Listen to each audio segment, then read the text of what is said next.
Muy buenas, bienvenido a todos. Hoy sábado vamos a tener un directo con una compi, me hace mucha ilusión porque ella también está en Francia como yo y además, bueno, está en otro ámbito diferente. Yo me dedico, estoy como autónomo, como liberal, que se dice aquí en Francia en una clínica y ella está en un hospital, además en un ámbito que a mí me encanta, que ya lo sabrás si me sigue desde hace tiempo, que es el dolor crónico. Mira, está por aquí Chris. Vale, Hola. ya está. Hola, ¿Qué ¿me tal? oyes bien? Yo te digo bien. ¿También? Sí, espera, que voy a poner Genial. alto. Vale, Ahí, genial. ¿Qué tal? vale, listo. Bien, es mi primer directo y claro, no sabía cómo poner esto, pero ya está. Espera, voy a poner un pelín Bueno, más no te alto preocupes. para que... Ya está. Genial, muchísimas gracias por aceptar la invitación. Yo feliz. Genial, genial. Me hace mucha ilusión porque normalmente tengo directos con otros compis de España y tal, y me hace ilusión, jolín, que ahora voy a hablar también con alguien que está un poco en el mismo ámbito, además en un tema que me gusta Sí. tanto como el dolor. Así que muchas gracias. Vale, pues encantada y cuando quieras. Empezamos. Genial. Pues mira, lo primero que quería que contar un poquito, bueno, yo sé, he comentado ya que estás en un hospital en París, que trabaja en la unidad de dolor, así que si te apetece un Sí. poco decir cuánto tiempo lleva aquí en Francia, si has trabajado en España, dónde te has formado, contar un poquito Sí. sobre ti. Ahora estoy en un hospital público. Es mi primer hospital público porque en España está complicado. Estoy en el servicio de reumatología y cuando entré me crucé a Eric, que es otro friki de todo esto. Y entonces, nada, hay un médico del dolor que consiguió meternos en la unidad del dolor también para empezar a hacer proyectos. Entonces, ahora mismo a nivel laboral feliz, bueno, porque hay diferencias entre Francia y España. Y antes he trabajado en España en clínica privada, que Qué también guay. estuve muy contenta, pero bueno, es distinto, es un ámbito un poco distinto, se hace de Claro. diferente manera. Y que el tema del clima y eso a mí se me hizo duro. Ahora estoy en Montpellier, estoy muy al sur, pero antes estuve en Limoges, que bueno, nadie sabe dónde es, ni en Francia a No, veces, y está en todo el centro, pero hace muy mal tiempo, era un poquillo duro y a mí me cambiaba, yo que soy de Andalucía. ¿Tú qué tal lo llevas ese tema? sí, a ver, es que yo estuve en Montpellier también, Ah, bueno, en genial. Béziers, un poquito más abajo, y Sí. ahí la experiencia que tuve fue muy distinta a París. París es diferente, el clima es diferente y bueno, es otro ambiente. Pero eso, luego a nivel laboral es que estoy muy contenta. Qué En guay. eso vi, sí. Además, está genial porque yo aquí tengo contacto con algunos pacientes con dolor persistente y cuando han tenido referencias con la unidad del dolor, pues nunca me hablan de fisioterapia o de realmente pues más educación del dolor, más cambio un poco terapia cognitivo-conductual, etcétera, sino que siempre me hablan mucho de escala de medicamentos.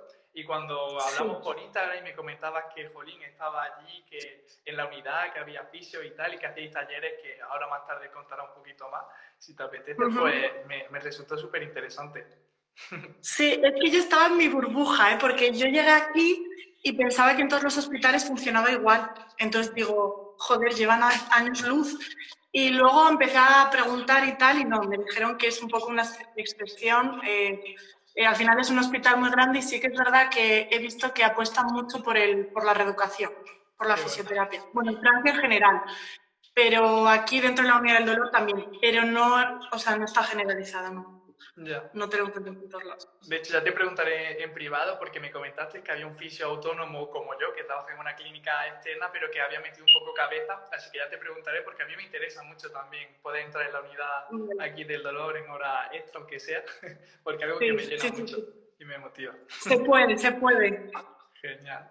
Pues bueno, para los que estén uniéndose un poco, voy a comentar de qué va un poco todo esto. Esto no es el típico directo en el que vamos a comentar un paper o vamos a hablar simplemente de dolor crónico, sino que a mí me interesa también que los profesionales que asisten, a los que puedo entrevistar, pues les puedo preguntar un poco sobre un poco tema profundo, entre comillas, de por qué han hecho ciertos estudios o por qué están donde están, por qué hacen lo que hacen. Y luego habrá una segunda parte en la que comentaremos un poco pues, el trabajo de Chris en el hospital, en la unidad del dolor, que nos contarán todo el trabajo que hacen con pacientes con dolor persistente.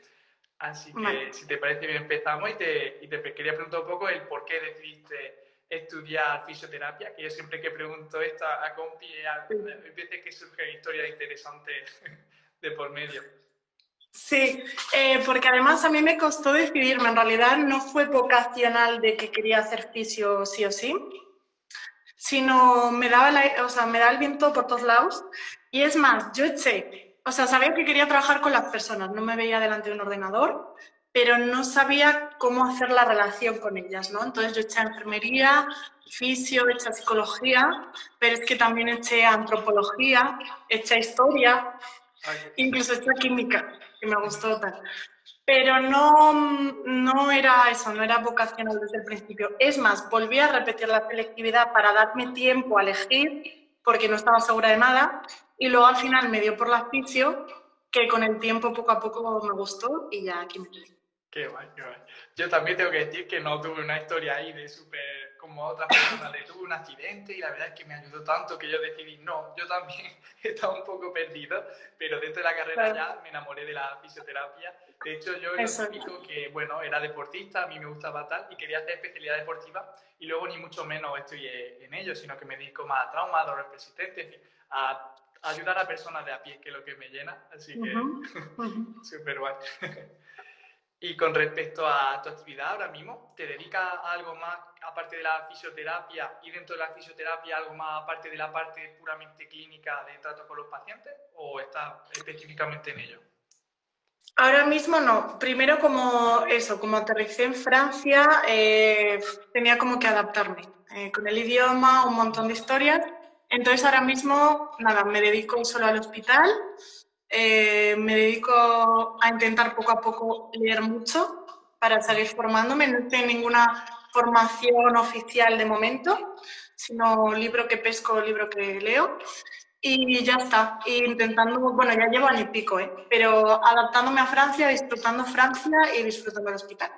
Ya. Y ya está, de Ahí, momento suficiente. sí, ahora hablaremos un poco de las formaciones, ahora que comento lo del libro y tal, porque no sé tú si tienes la misma percepción que yo, pero veo que los franceses tienen como una concepción totalmente diferente de la formación, que es como que nosotros en España nos sentimos súper poco válidos, entre comillas, y es como que estamos constantemente buscando formarnos todos los fines de semana, hacer mil formaciones, y como que los franceses como, no, ya me formaré cuando vea mis necesidades o lo que tengo carencia, es como visiones totalmente Sí. diferentes.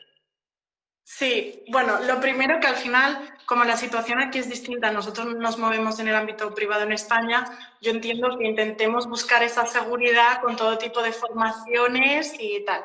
Luego es esto, aquí se ríen de mí en el sentido de cuando me formo, que si me lo pago yo, cuando aquí el hospital te paga las formaciones, que si tienen otro concepto. Yo veo mucho oficio que primero trabaja un tiempo largo y luego ya se empieza a formar. En cambio nosotros, pues eso, salimos y yo creo que cogemos la lista de lo que piden las clínicas y entramos en ese bucle de formación sin sentido, sin saber a lo que nos vamos a dedicar, dejándonos una pasta y luego creyendo que esas formaciones nos dan... o sea, nos quitan la incertidumbre y van a hacer que solucionemos la vida de todos los pacientes cuando no. Totalmente, totalmente. Y a veces incluso sin tener una base, un buen razonamiento sobre cómo usar esa herramienta que estamos constantemente aprendiendo. Totalmente. Sí, sí, sí. Y con respecto, bueno, es una pregunta un poco obvia porque está en la unidad del dolor, pero ¿en qué ámbito hay algún ámbito diferente de la fisioterapia también que te motive a trabajar o realmente lo que más te motiva es personas con dolor persistente? Ahora mismo me metí de lleno en dolor persistente. Luego me da pena porque en el hospital se mueve mucho el tema de investigación, incluso ahora están viendo para crear una aplicación para el seguimiento de uno de los programas, pero claro, yo me veo que sé hablar, entiendo, pero tema escribir, todo eso, no me veo el nivel de francés como para meterme. Y me da pena porque son cosas que están en paralelo a mí, pero en el hospital se mueven muchas cosas. Investigación, todo lo que propongas se estudia, se plantea, pero claro, no me puedo meter en... No llego todavía por el francés. Ya. Bueno, lleva solo un añito. Yo te digo que llevo 4 y a veces cuando hago un bilan, un bilan es un informe de un paciente, a veces dudo también con los acentos, etcétera, así que bueno, poco a poco. Pero, jolín, ya está súper bien Yo he que sudado, he sudado la gota gorda. sí, Sí. Claro, y es verdad que, jolín, a veces también tiene un poco de hándicap de cara a la educación en pacientes con dolor persistente es fundamental, y es verdad que hablar de metáforas, etcétera, es algo que es súper importante, y a mí al principio me costaba mucho, mucho más que en español, pues el entrar a batallar con todas esas banderas amarillas que puede tener un paciente y Sí, explicar y educar. y luego eso, porque te das cuenta que también para conectar con un paciente ya es, no sé cómo decirte, es que es necesario el idioma, pero luego aparte, más allá, humores que tengan aquí, metáforas que se usen aquí. Yo a veces siento que pierdo un poco esa conexión que tenía en España rápido con el paciente, de un humor, la misma cultura, tal. Entonces es complicado. Y yo te digo, he sudado. Cuando empecé al tercer mes a intentar hacer educación, yo sabía que, a ver, yo sabía hasta dónde llegaba, pero luego poco a poco ya, o sea, si es difícil en español y sigo intentándolo, y a veces me sale de pena, pues en francés ya. Pero bueno, yo. Bueno, con punto positivo, los españoles, yo la experiencia que tengo es que nos tienen muy buena estima y somos muy sonrientes y somos muy charmantes, somos muy cálidos, como Sí, dicen ellos. Entonces, bueno, por ahí por sí, lo menos yo veo que hay una vía para poder ganarlo. sí, eso es verdad. Genial. Y bueno, quería también preguntarte un poco por experiencia clínica, etcétera, casos que hayas tenido. Y una pregunta que a mí siempre me resulta interesante, porque aquí en redes muchas veces pues mostramos cambio en una sesión y sale un paciente a 30 grados de abducción y luego el hombre o la mujer que, en fin. Y también veo interesante pues contar un poco los fracasos, entre comillas, o la realidad cuando estamos en ese fango de, joder, pues casos que realmente está usando las herramientas que te suelen ir bien y que realmente ves que no avanzas muy bien con el caso y que a veces pues sudamos la gota gorda para realmente encontrar una solución o que ni siquiera y hay que derivar o hay que ir un poco más allá. Entonces, si tienes algún caso que se te venga a la mente o algo que te apetezca contar de alguno de estos casos así más complicados, Muchos, sí. sí. Yo creo, bueno, ahora que llevo trabajando ya bastante con dolor persistente, bueno, un año, ¿no? Pero que es en lo que estoy metido, no te voy a decir casos concretos, pero algo en lo que suelo fallar mucho y he tenido que cambiar. Y una de las cosas era, parece una tontería y parecen que son pequeños detalles, pero que lo cambian todo. Y una es que creo que no pasaba el suficiente tiempo con el paciente validándolo. O sea, estoy delante de un paciente que lleva un camino por la sanidad pública de la leche, que lleva 1000 etiquetas, que seguramente ha sido juzgado, que no le hemos creído y que no le hemos validado lo suficiente. O sea, yo veo a pacientes que ya ni les apetece contármelo, porque va a ser como pues otro que me dice que es el tema psicológico. Tal. O sea, yo cojo a los pacientes que están a punto ya de ser derivados a psicología o a psiquiatría. Entonces, pasar el tiempo suficiente validando lo que te están diciendo es importante. Y no es que no lo hiciera, pero claro, yo sobre todo me dedico a dolor lumbar persistente. Y cuando hablo con el paciente, veo tantas creencias erróneas, tantos nocebos que tienen interiorizados, tantas cosas que quiero cambiar, que al principio cuando llegué aquí es como que pasaba demasiado rápido ya a la acción, ¿no? O a soltar paper, y con un embudo que no tiene sentido eso. Y el otro se me queda así, al final él va a creer, o sea, su opinión, y me dice, ¿qué me estás contando? Más una niña de 25 años que es la última en el camino y ahora me dice todo lo contrario, ¿no? Entonces, necesito que el paciente confíe en mí. Y pasaba demasiado rápido al otro. Y entonces ahí ya les pierdo. Ya. Es súper Y parece una interesante. tontería, pero Para mí, como autónomo, como clínica, para mí es un caballo de batalla terrible y a veces que es muy, muy, muy difícil, porque realmente como que cuando ya llega a la unidad del dolor, como que pues quizá puedan tener ya la sensación de, bueno, es el último cartucho, vamos a confiar y a gastarlo, pero a mí en ocasiones siento que me llegan pacientes que realmente pues todavía están a mitad de ese camino y realmente como que ni siquiera tienen todavía esa mentalidad de querer cambiar algo. Es como que ya. realmente todavía tienen camino por el recorrer, todavía no han fracasado. Y es lo que dice, al final, pues, el meterte ahí a intentar cambiar esa creencia, que muchas veces, pues, por desgracia, los médicos a veces tienen mucho más peso lo que dicen que lo que nosotros como oficios. pues a veces es muy difícil porque al final es normal, es su médico de toda la vida, le ha ayudado en situaciones muy difíciles de infecciones, de lo que sea, trata a su hijo, a su familia, pues es normal que haya esa Sí. alianza terapéutica y es algo normal. Y claro, cuando tú entras y están las evidencias de la resonancia o la radiografía, de que hay artrosis, de que hay una protrusión discal, etcétera, le saca el estudio de Pinchichi, que no sé ya El de memoria, SC. donde sale, mira, que sí, que puede contribuir, pero no te preocupes porque realmente es un factor más. Realmente hay mucho más que podemos hacer y hay evidencia y bueno, y también tenemos experiencia de que funciona. Pero, jolín, Claro, es difícil. pero tienes que ver, claro, es que yo antes no me planteaba en qué etapa estaba el paciente, si estaba observando la situación o si estaba preparado ya para un cambio. Entonces yo también, yo tenía ese estudio en el teléfono y yo me iba por las habitaciones diciendo, mira este estudio, ¿qué tal?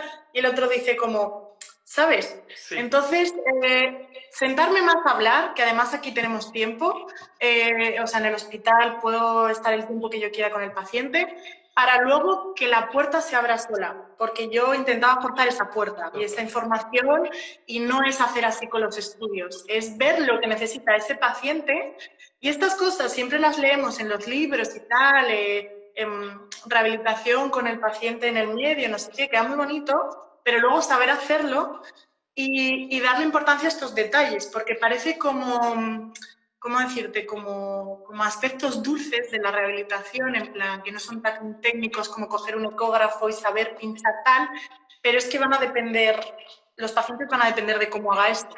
Para mí es la base, es fundamental lo Esa que es la estás base. diciendo. De Y hecho, entonces sí, la comunicación es importante, herramientas, tal, bueno, pero ¿cómo lo hago? Que es que a veces a mí me sale como el culo, entonces, bueno, pero total, total. ¿cómo? De hecho, tú que tienes mi libro, has comentado algo súper interesante y algo que para mí es fundamental y es el Vamos a nivel de... hacer publicidad. Muchas gracias. Qué bueno. Pues es que es totalmente el nivel de conciencia del paciente. Al final no es lo mismo un paciente que está habituado, que es activo, etcétera, que está abierto y que llega abierto a otras posibilidades. Entonces, en la comunicación que va a tener con él va a ser totalmente diferente a una persona que realmente pues, es totalmente sedentaria, ha tenido ya cada 3 meses tiene un episodio de dolor lumbar, tiene interiorizado que viene por una artrosis. El nivel de conciencia de ese paciente es totalmente diferente y aunque el objetivo con todo sea lo mismo, que es generar autoeficacia, al final para nada va a tener que usar la misma metáfora o el mismo discurso, así que me parece brutal lo que acabas de decir. Pero sí es que hasta a mí me pasó que el camino para mí fue un poco largo. O sea, yo salí de la universidad no teniendo ni idea de todo esto y cuando me puse a leerlo, que cayeron los típicos libros de Gifford, y yo interiorizando esto, dándole mil vueltas. Y yo en teoría que soy profesional sanitario y puede que la información la puedo interiorizar más rápido. Y fue como un choque para mí. Entonces, una persona normal que lleva 20 años escuchando otras cosas, pues bueno, hay que Total, darnos total. tiempo. Totalmente, lo que dice. Al final nosotros como profesionales que se supone que deberíamos estar formados, hay cosas que nos cuestan. Por una persona que lleva 20 años escuchando eso todavía más. Hay que ser muy empático ahí totalmente. Sí.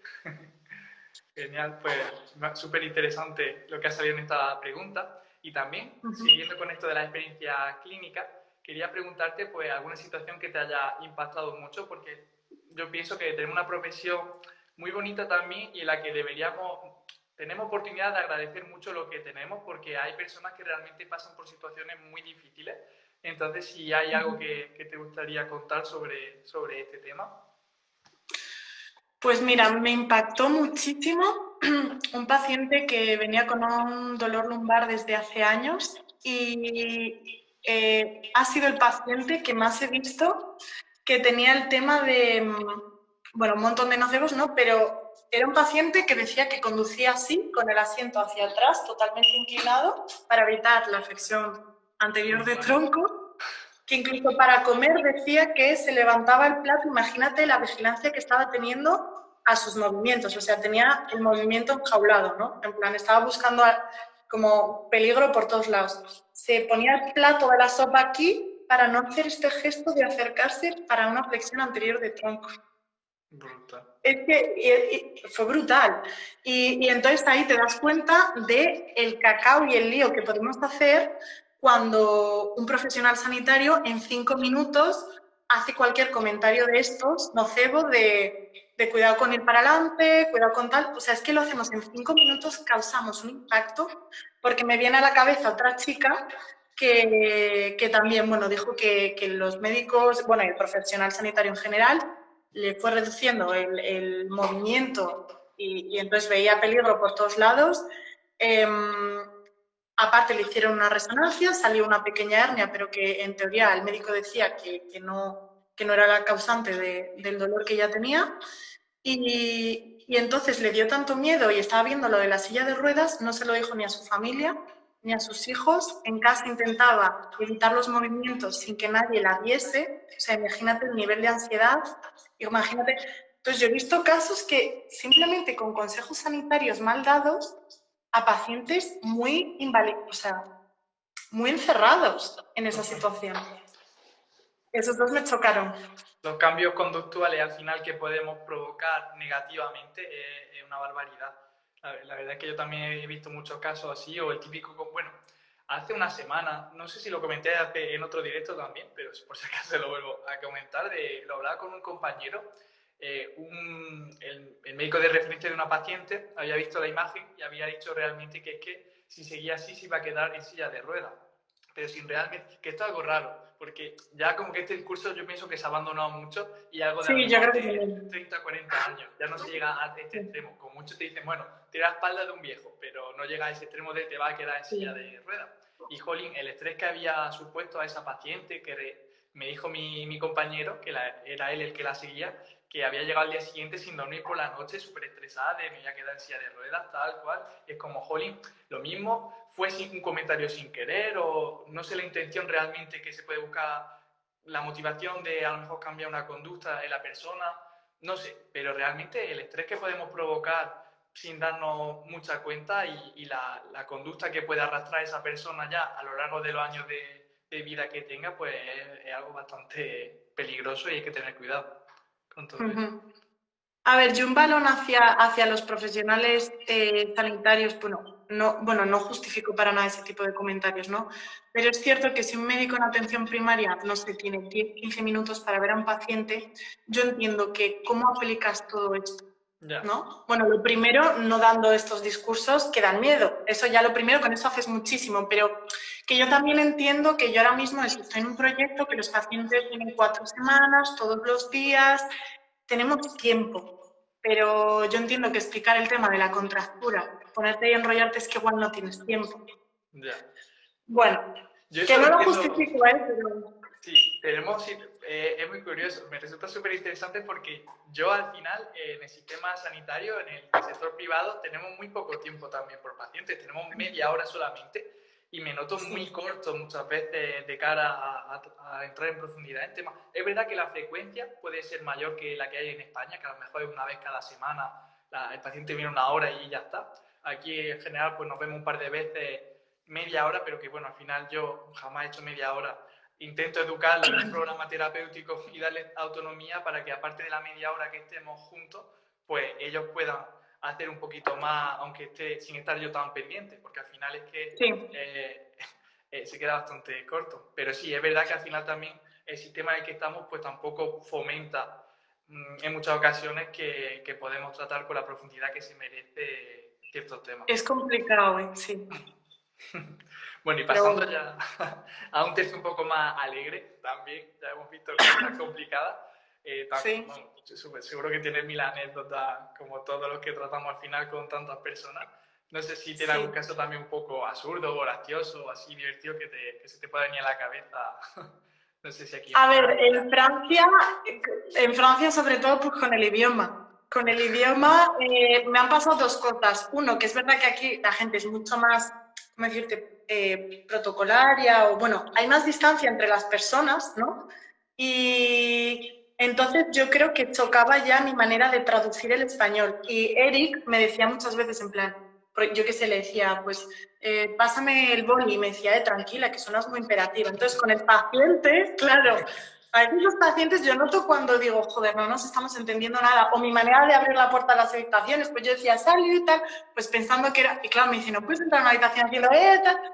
como que yo sin querer traduciéndolo, pero luego también diálogos, yo que sé, con un paciente, pues hablando de cualquier tema, la pizza de barbacoa. Pues barbacoa yo me enteré que yo digo barbecue, que eso es barbaculo.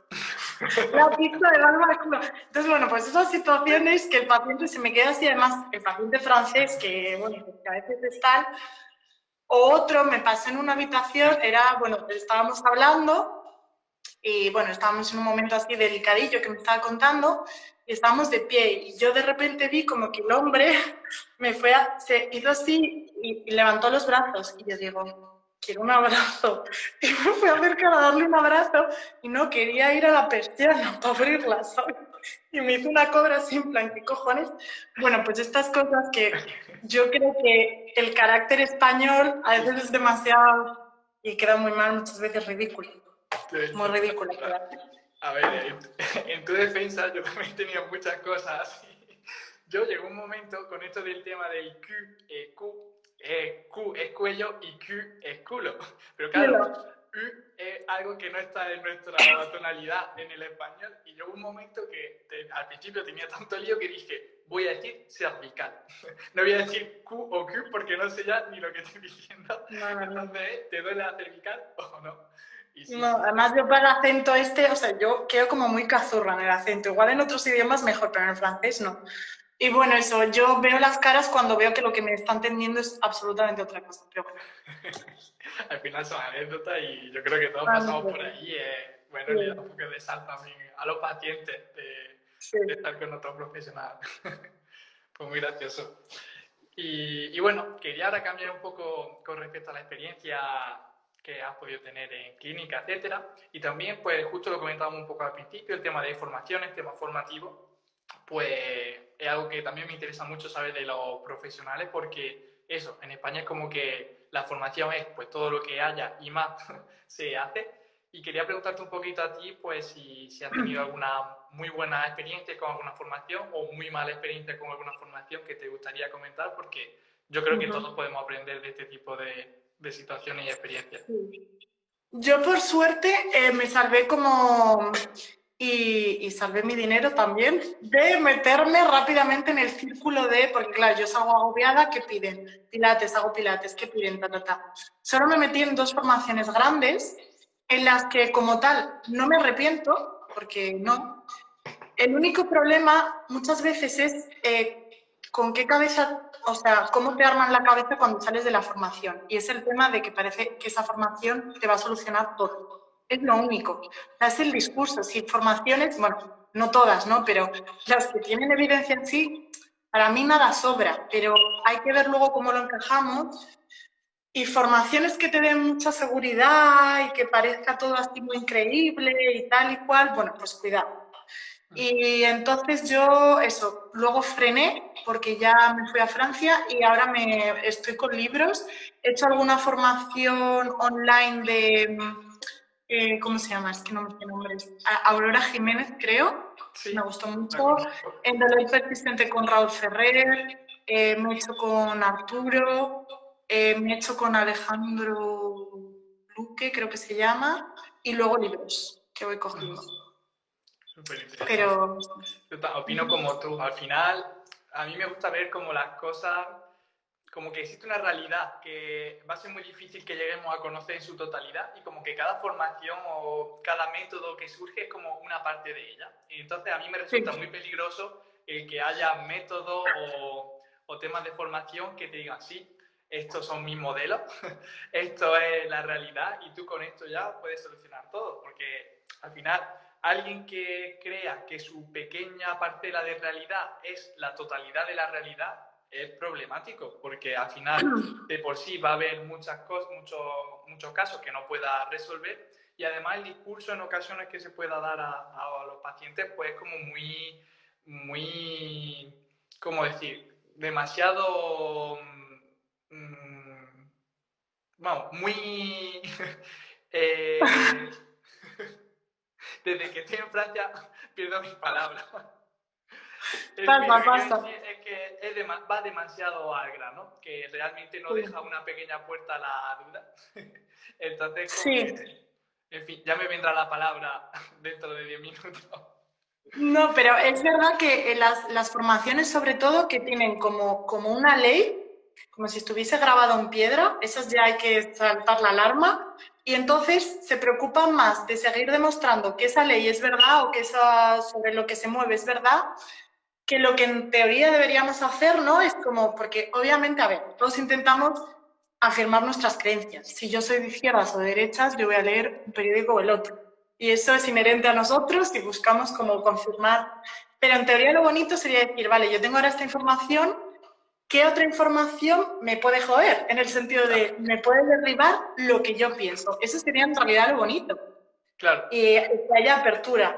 Pero estas formaciones cerradas, que ya está como todo establecido en un pequeño sistema y parcela, cuidado. claro. Al final ahí entra el sesgo de confirmación del ser humano, que es realmente, pues cuando buscas algo en Google, tú no vas a buscar, si crees que la función seca, por ejemplo, es beneficiosa, puedes pecar de buscar beneficios de la función seca, porque buscas confirmar eso en lugar de contradicciones o casos en los que no funciona, o en general, función seca. Entonces, Sí. sí, totalmente. Y que yo lo entiendo, ¿eh? Porque nos dejamos, a ver, en España nos dejamos mucho dinero, a veces mucho, mucho dinero, muchos años en formaciones que son difíciles y bueno, y que cuesta. O sea, entiendo que busquemos apoyar lo que hemos estudiado, pero bueno, que no debería Total, total. ser. Y siguiendo con esto, todavía no me ha venido la palabra de antes. ¿Hay alguna formación que estés haciendo actualmente o alguna forma que tengas para Eh, elegir tus formaciones? O... Para elegir mis formaciones, eso, bueno, todo lo que hemos comentado, ahora me fijo en eso. Y antes no me fijaba tanto, eso, cogía la lista de lo que me pedían en clínicas y lo estudiaba. Ahora, pues me fijo en los profesores, obviamente. Les estudio bien antes de meterme a sus formaciones. Pero es que ahora mismo estoy de verdad muy con libros. Bueno, o sea, haré formaciones, pero estoy disfrutando comprarme libros y Yo es también. más, en francés, que ya he empezado a bien entender el francés, hay este que te lo recomiendo, pero solo está en francés, creo. Si no, luego te lo envío. Mira, Este libro está muy bien, y ya entiendo bien el francés. Pues sí, nada, estoy con estas cosas. está bien, está bien. Es uno de los... Me lo Está bien. recomendó un compi y me gustó. Es una visión un poco menos desde el ejercicio, pero muy desde la, en fin, desde la neurociencia y tal, que también es muy interesante. Sí, Pero sí, sí, sí, yo sí. también estoy siguiendo un poco esta filosofía, sobre todo desde que estoy en Francia. Yo no trabajé en España, yo es algo que me daba mucho miedo porque veía que la gente en mi promoción, todo el mundo cuando salía se formaba y fue como, doy el salto, no doy el salto sin formarme porque no me sentía capaz. Y al final pues empecé aquí, empecé en una clínica privada y tal. Y bueno, pues con la experiencia, donde veía que había carencias, pues iba leyendo paper, iba investigando y tal. Y al final creo que busca información aplicable también. Y está guay un poco Sí, salirte de la vorágine de formaciones a saco. O sea que, en fin, que he hecho formación sí. aquí también y tal, en Toulouse y en varios sitios. Pero creo que es interesante también tomar ese periodo un poco en los que uno mismo va desarrollando su camino. Sí, efectivamente. Y con el tema de especialidad en fisioterapia, tú que estás muy centrado ahora mismo en temas de dolor persistente, ¿qué opinas de todo ello?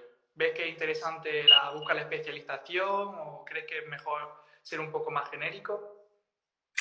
Pues mira, hace 2 años te hubiese dado una respuesta totalmente distinta. Y yo hace 2 años, para mí era un error y criticaba el fisio este como que se va formando en muchos más campos. Yo decía, ¿qué hace un fisio estudiando nutrición? Y sigo apoyando lo que decía si es el caso de que ese fisio pretende dar consejos de nutrición, que no es nuestro tema ni es nuestro fan.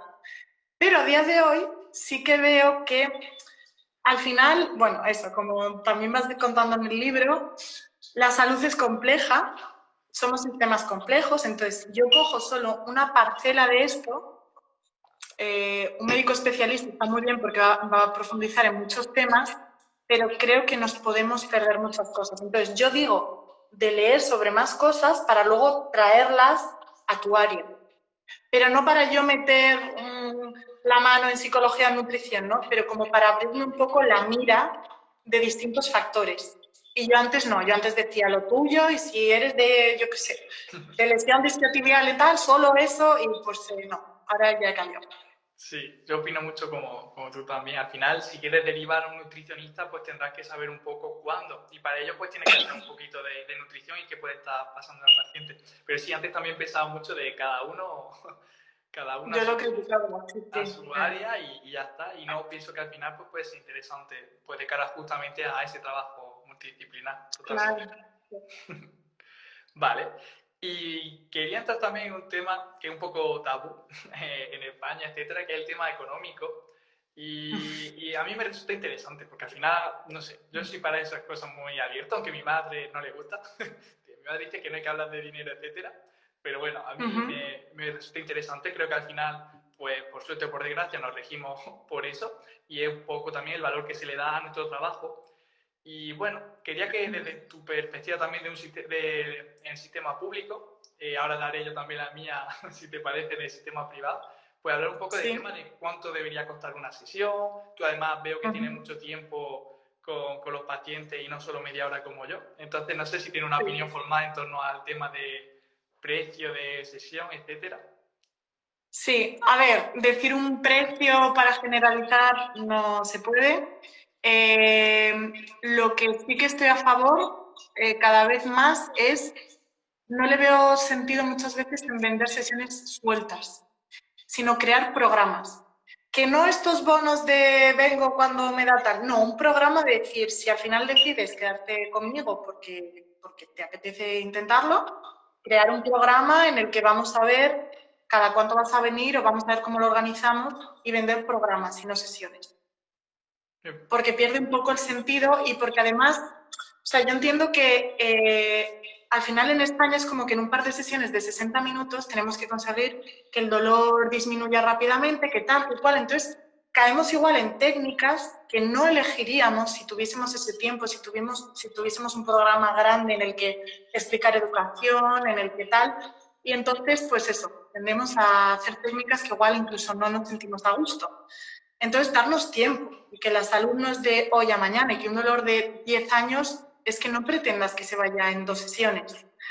Entonces, para no vernos obligados a hacer cosas que igual por prisa o por tema de estar en lo privado no tal.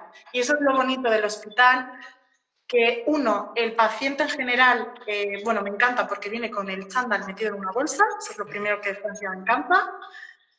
Luego veo que aquí los pacientes te piden menos, en plan esto de no, es que a mi vecino le dolía también esto y quiero que me hagas tal. Aquí yo veo que escuchan más y luego que tengo tiempo. O sea, tengo tiempo para lo que decíamos, validar al paciente, programar cosas. No sé cuánto te diría que costaría una sesión, pero vamos, que pienso que debemos tender a eso.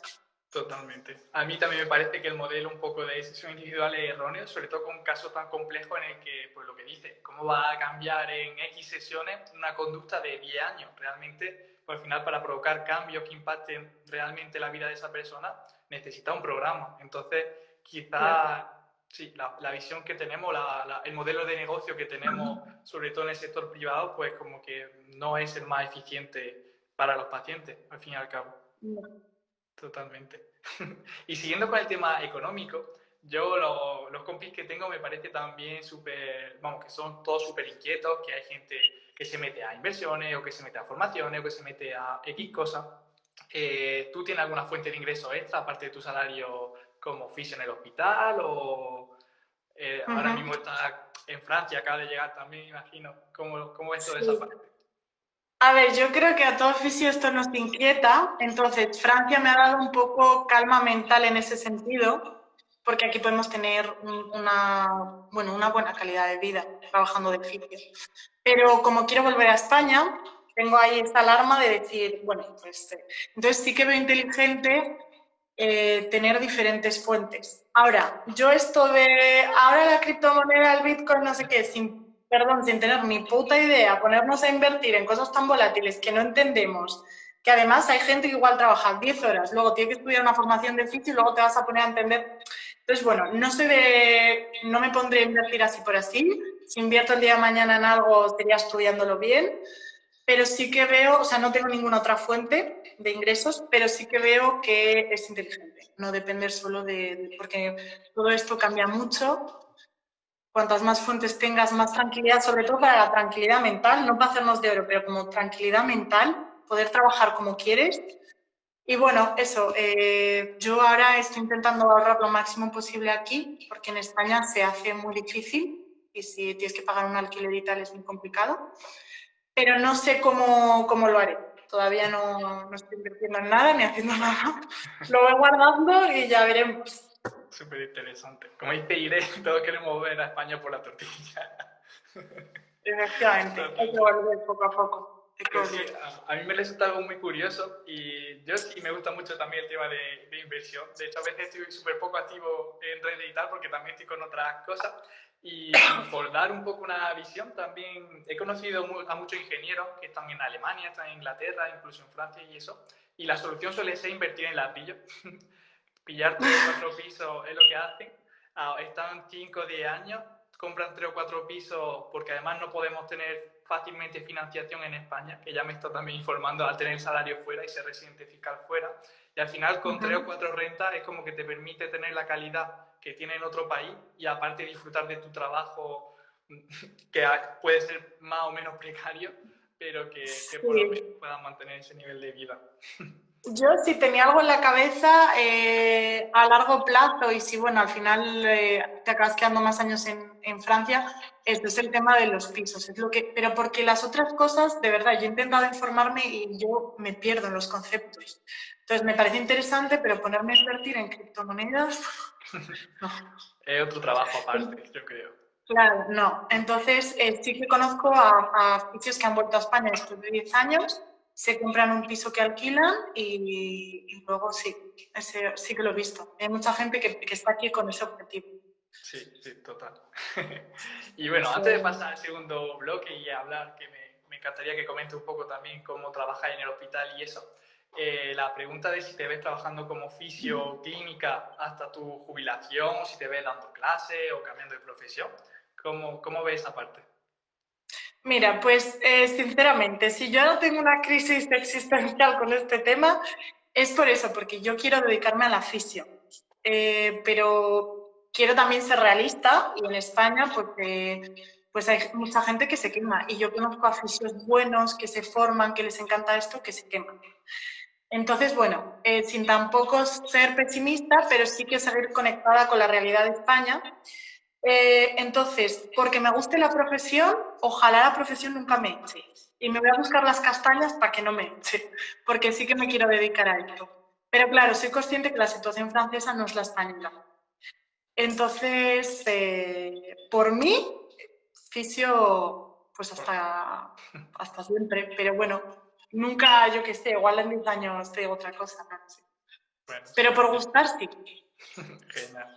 Pues muchísimas gracias por abrirte a todas estas preguntas, dar tu opinión y eso, que me parece súper interesante y creo que es algo que no se habla mucho, ciertas cosas, o que realmente pues, no se puede encontrar en PubMed o en motores de búsqueda.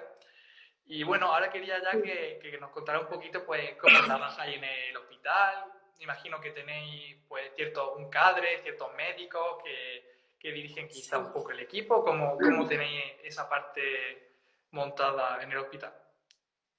Pues nosotros tenemos el servicio de reumatología, que están los pacientes que vienen a ingresarse al hospital. Y luego están los proyectos, que era la parte que más me interesaba, porque los pacientes que vienen al hospital están en hospital de semana, llegan un lunes, se van un viernes.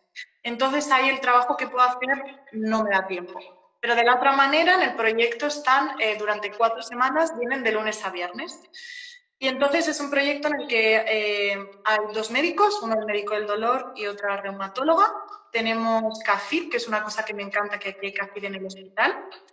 Hay una psicóloga, hay una psicomotricien, que el sinónimo español sería terapia ocupacional, puede ser, más o menos.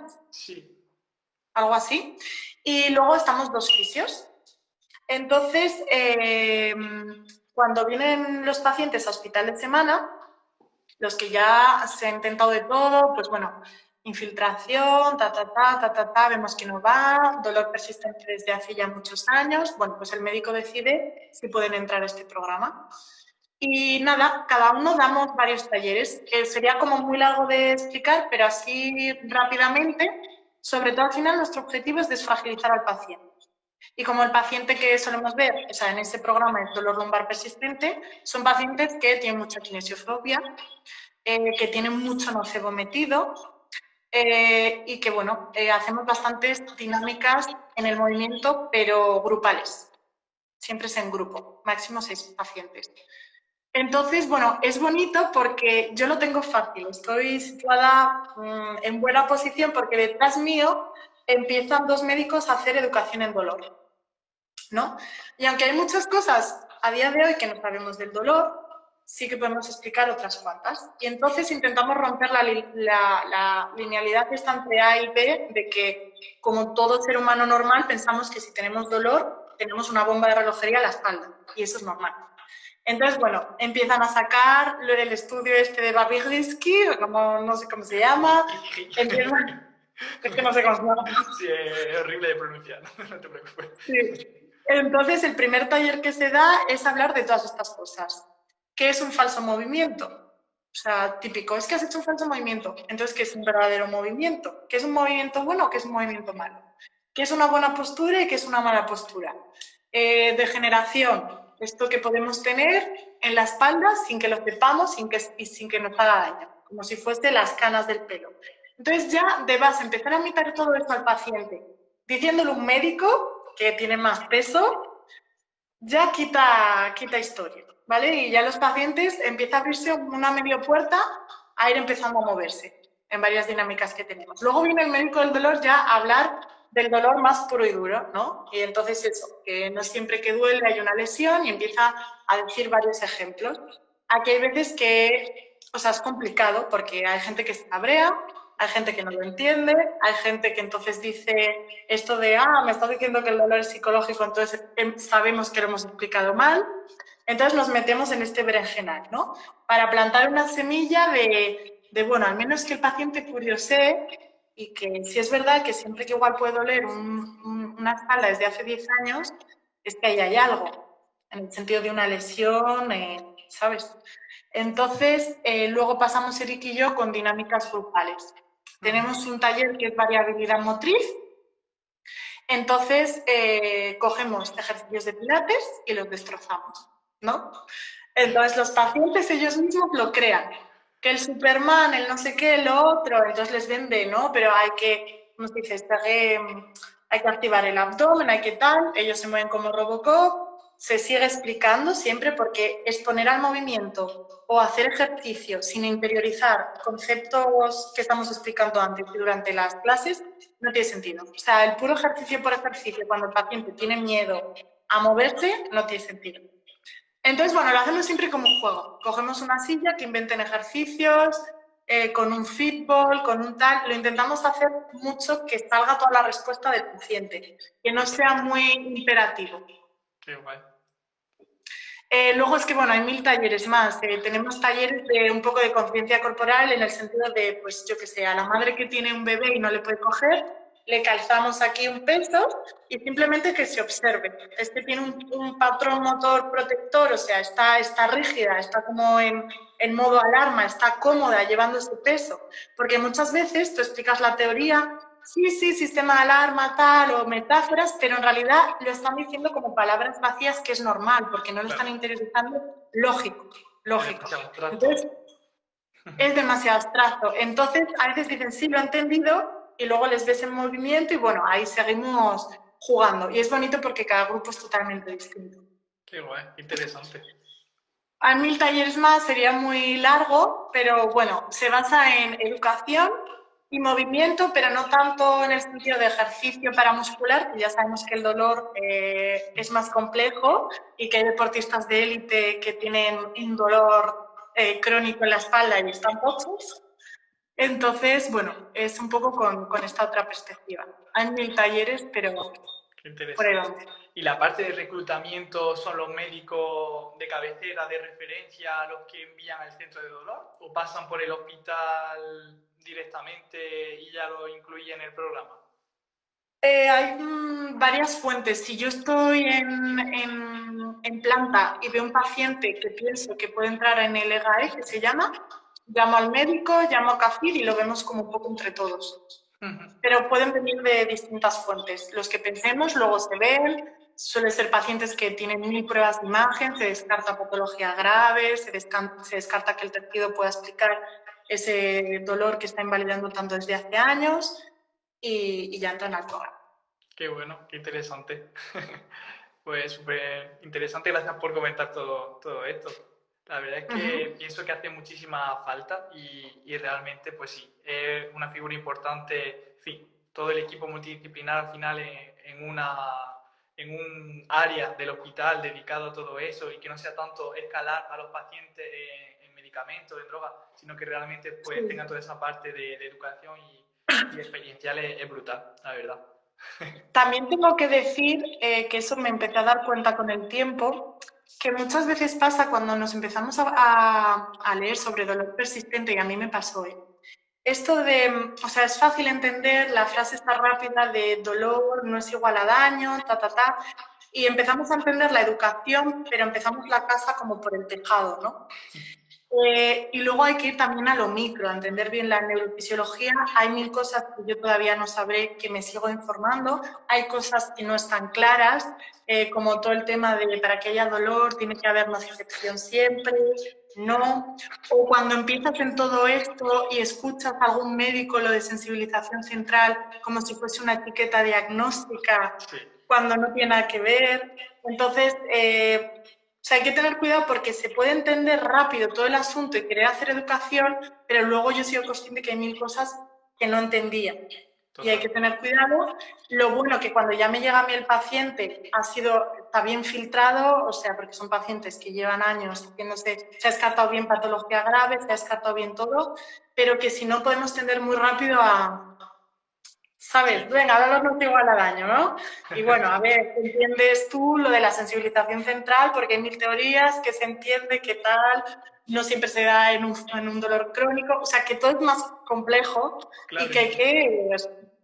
Incluso dentro de la propia comunidad científica, ¿verdad? Que a mí la sensibilización central me la han enseñado como un proceso en el que hay cambios plásticos también a nivel cerebral, pero realmente se entiende más bien a nivel de corteza, quiero decir, pero más bien se entiende como algo a nivel medular, en el que realmente pues, hay cambios neurofisiológicos, que hay más neurotransmisores, más receptores, etcétera. Y es como que incluso pues, hay que aclarar la gente que más o menos habla el mismo lenguaje, que estemos hablando de lo mismo, porque a lo mejor otro profesional puede entender sensibilización central como tú bien has dicho, una entidad clínica sin más, cuando realmente es un proceso neurofisiológico. Se estaba etiquetando y que también se da en dolor agudo, te quiero decir, no solo en dolor crónico. Y luego también el tema, no se ha estudiado en humanos, se ha estudiado en ratas. Lo podemos medir de verdad en clínica, tal. O sea, conceptos que yo cuando lo leía rápido te da la sensación de empezar a entender, pero luego hay un chico, ¿cómo se llama? Enrique Velasco, creo que se llama, que hace bastantes directos y bueno, ese hombre me rompe la cabeza en 1000 cosas que pienso que son de una manera, no lo son.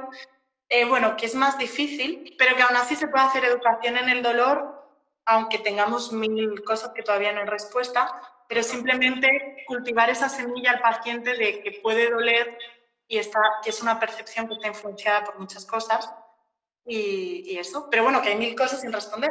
Al final, yo creo que has tocado algo muy interesante, que al final no es hacer al paciente experto en la materia, sino ser capaz de provocar cambios conductuales en su día a día. Entonces, realmente, aunque no todo esté resuelto, o por mucho que le quiera explicar, pues me parece brutal. Y yo he pecado muchas veces de eso, por no tener tiempo en esa media hora de estar con el paciente, pues a lo mejor haces educación y ya en las próximas te metes más en la parte motriz. Pero si realmente haces esa educación y se lo haces vivir, pues es que el cambio que va a provocar realmente a nivel conductual es brutal y al final es lo que busca, que lo sienta y no solo se lo crea porque tú se lo estás contando y parezca que sabe mucho, sino porque realmente le sirva.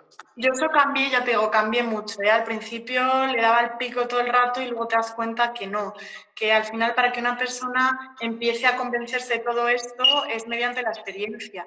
Y si en esta experiencia hay emoción con un grupo, que hay empatía y tal, hay una serie de cosas, pues todo se interioriza mucho mejor. Entonces, para mí el movimiento es esencial. Y si puede ser en dinámicas de juego, de exploración, de tal, fenomenal. Es muy bonito. Totalmente. Yo pienso, y es algo que he ido viendo en mi práctica, cuando la persona me dice, entonces el dolor está en mi cabeza, es que vamos mal. Realmente no estoy transmitiendo como debería. Entonces realmente, no, mira, no está en tu cabeza. Pero realmente lo que trato de explicar es que no tiene por qué haber un daño, o quizá ese daño no es lo único que te está generando esa experiencia dolorosa. Y hay factores que podemos controlar de cara a que tenga menos dolor. Entonces, esto es algo que me pasa al principio sobre todo, y que ya te das cuenta de que los tiros van por otro lado.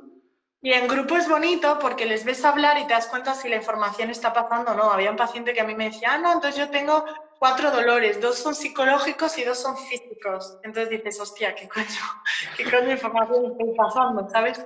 En grupo a mí me gusta mucho este tipo de dinámicas, porque es muy bonito. Y en otro tipo de población, además, esto de hacer la terapia grupal lo veo súper potente. Yo también sigo muchos pacientes con cáncer que además pues, suelen tener dolor persistente asociado a la quimio, etcétera. Y algo que también me da mucha cuenta de una paciente, por ejemplo, con cáncer de mama de hace ya unos años y que, bueno, sigue con su quimio ahora mismo porque ha tenido, en fin, la pleura un brote. Y me dice que justamente está muy metida en foros, etcétera, solo por el simple hecho de compartir de, joder, pues me duelen las plantas de los pies al tomar este medicamento y tener el soporte o la experiencia de otras personas de, pues mira, a mí esto me sirve o no me sirve, o pues mira, yo estoy igual, simplemente. Y el hecho de tener a otras personas a tu lado con esa misma situación, yo creo que es algo que ayuda mucho y da mucha validez y, al final a la persona. Todo en general, la educación y luego las dinámicas se llevan mucho mejor. Yo luego también trato solo paciente-paciente y yo veo más resistencias. Para mí el efecto grupo, hay pocas cosas negativas. Qué interesante. Sí. Pues genial, yo creo que has comentado ya súper bien todo lo que te dedicas. He aprendido un montón además, o sea que muchísimas gracias. Si te apetece comentar un poquito antes de acabar, ya que estás en el congreso, pienso que me contabas cosas muy interesantes, como el tema de que sobre 2 expertos que estaban en una ponencia sobre el dolor, como que cada uno tuviera visiones diferentes sobre la misma etiqueta diagnóstica. Es algo que me resulta súper interesante. Si quieres comentar para la gente que está escuchando algún aprendizaje o algo que te apetezca antes de cerrar.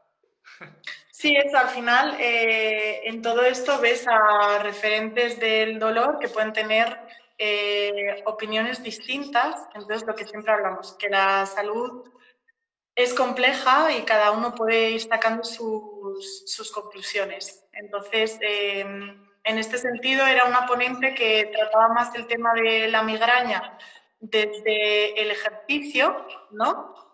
Y como intentando buscar la dosis, que bueno, de momento no hay dosis, no hay evidencia de dosis, pero más enfocado desde ahí solo. Y luego otro ponente más enfocado en el dolor, pues esto como aprendizaje, más en la educación, en tal. Entonces, bueno, cada uno con su marco teórico, pero sí, es curioso. Luego el congreso me encantó. Hay mil charlas que quiero ver, que van a estar grabadas. Me gustó mucho la que habló más Flores de incertidumbre. Luego es que las de Rafael Torres me las pilla de memoria, entonces sí que he ido, pero me había escuchado ya un montón. Pero hay muchas charlas que tengo que ver todavía, porque había 3 salas. Claro. Pero bueno, yo voy a reflexionar, sí. Sí. Un congreso muy bonito.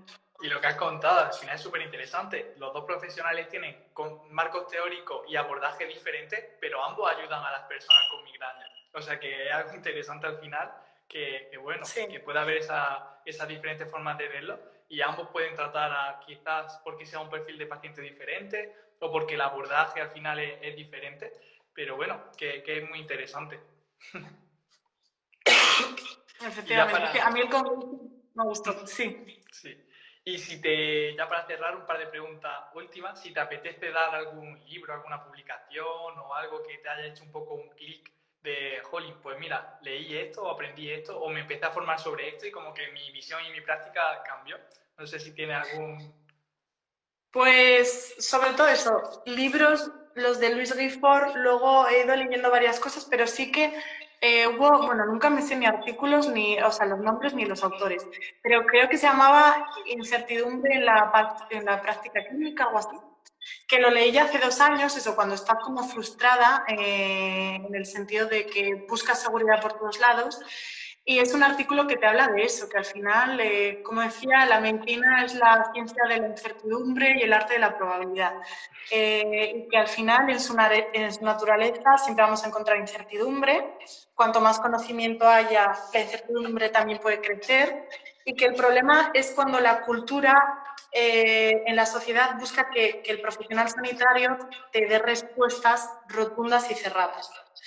Ese es el problema. Y cuando hay ciertos profesionales sanitarios que al final buscan hacer eso, pero es que es imposible. Entonces, yo siempre lo pienso, en plan, muchas amigas mías cuando me dicen, mira, es que me duele aquí y tal, quieren como una explicación magufa chula, y digo, tengo que ser un coñazo de fisio, porque en realidad no hago nada, no, ¿sabes? Pero es que es así. Y aceptar esa naturaleza, y desde ese momento, pues ya está, me dio un clic y lo acepté todo más, y que esto es un campo complejo. Y hay que aceptar, yo creo, la incertidumbre y es así, total. Qué interesante. Y para los estudiantes que estuvieran en tu situación, que es la misma que la mía, de jolín, necesito seguridad, tal, que puedan estar en cuarto, recién salido, que la gente que esté un poco en ese punto, ¿tiene algún consejo que te gustaría transmitir con respecto a esto? Pues diría en realidad, no os frustréis, pero en realidad sí, frustraros, porque yo cuando me frustré, el cabreo es lo que me empezó a llevar a buscar cosas, a leer y tal. Así que sí, frustraos, cabreaos, pero para un cabreo funcional, para buscar respuestas. Y luego nada, que labora formativa, que cuidado. Y eso, que no haya prisa por formarnos en todo, sino por tener más conocimiento en ciencia básica, que ojo, que soy la primera que no tiene ni idea de 1000 cosas, o sea, que yo acabo de empezar y cada vez que leo me doy cuenta de que bueno, y que tiempo y que a disfrutarlo. Total. Al final yo pienso que es más importante ser consciente de lo que nos queda por aprender que ser consciente de lo que ya he aprendido. Así que me parece una visión súper coherente y súper correcta. Yo lo siento igual. Y me chivan por aquí que no eres, no eres un coñazo de fisio, como dices, sino que realmente a ciertos profesionales, a ciertos compis, les cambia la forma de ver la rehabilitación. Así que no te preocupes. Algo nunca. Por ahí.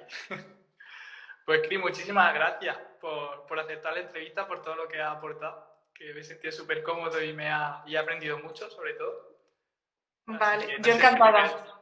Este primer directo, ¿cómo lo has vivido?